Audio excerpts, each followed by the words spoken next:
అరే పదండి పదండి, ప్రోగ్రామ్ స్టార్ట్ కాబోతుంది. మీ ఆరోగ్యమే కుటుంబ ఆరోగ్యం. నమస్తే. ఈ అద్భుతమైన రోజున మనం చాలా ముఖ్యమైన ఒక టాపిక్ ను చర్చించుకుందాం. ఎవరైనా ఊహించగలరా? శారీరక శ్రమ. నాకు తెలుసు, ఇది కష్టమే. నిజంగా చెప్తున్నాను, నాకు కూడా ఇది అస్సలు నచ్చదు. కానీ శారీరక శ్రమ అలాగే ప్రతిరోజు వ్యాయామం అనేవి మనకు చాలా ముఖ్యం. ఇవి లేకుంటే మన శరీరం అనారోగ్యాల బారిన పడే ప్రమాదం ఉంది. ఇది నిజం. పదండి, శారీరక శ్రమ యొక్క ప్రయోజనాల గురించి మాట్లాడుకుందాం. ప్రతిరోజు వ్యాయామం శరీర బరువును సరిగ్గా ఉంచడంలో సాయపడుతుంది. ఇది మన మానసిక స్థితిని మెరుగుపరుస్తుంది. ఇది మంచి నిద్రను ప్రోత్సహిస్తుంది. ఇది అధిక రక్తపోటు, గుండె సమస్యలు అలాగే షుగర్ను రాకుండా చేస్తుంది. ఇంకా ప్రతిరోజు పనులు చేసుకోవడానికి మీకు మరింత బలాన్ని కూడా ఇస్తుంది.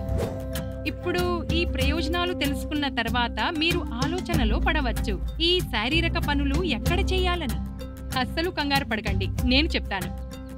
మీరు మీ ఇంట్లో పని చేసుకునేటప్పుడు లేదా మీ ఖాళీ సమయంలో కూడా చేయవచ్చు.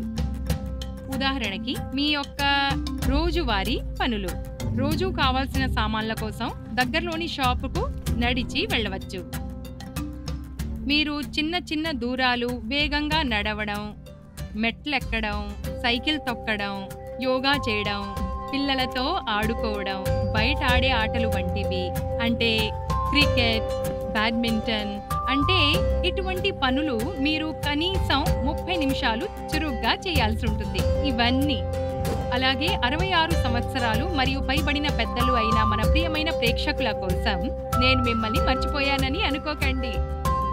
అధిక రక్తపోటు, అధిక షుగర్ మరియు గుండె సమస్యలను నిర్వహించడానికి అలాగే నియంత్రించుకోవడానికి దయచేసి వారానికి 3 లేదా అంతకంటే ఎక్కువ రోజులు వ్యాయామం చేయడం మర్చిపోకండి.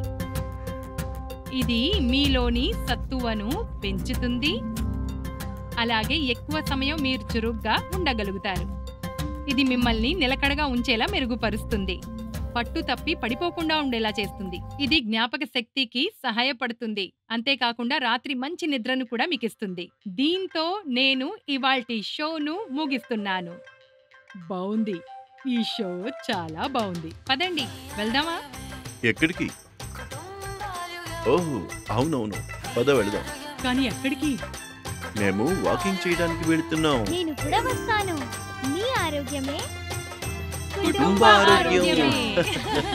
మీ ఆరోగ్యమే కుటుంబ ఆరోగ్యం.